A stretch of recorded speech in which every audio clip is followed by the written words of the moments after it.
Cell reference lab assignment.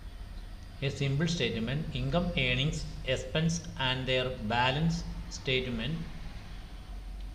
From this statement, find out the percentage of earnings each month. Second one, find out the percentage of expense in each month. Third one, find out percentage of balance in each month. Lab assignment for absolute reference. Here given a sample sales report is a statement. From this statement, find out the tax amount. Tax percentage is given here. It is constant for all products.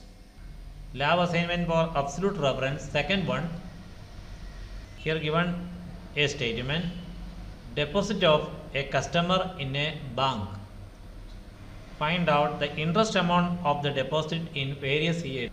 Interest percentage is given here. It is different in various years. Lab assignment 2 for cell reference. Here given a statement: sales order of products in a company. Commission percentage on product is different.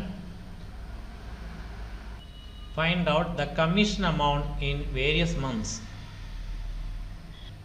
Assignment second, sales of different products in a company. Their commission percentage of sales rep is different. Find out the commission amount of different products in various months.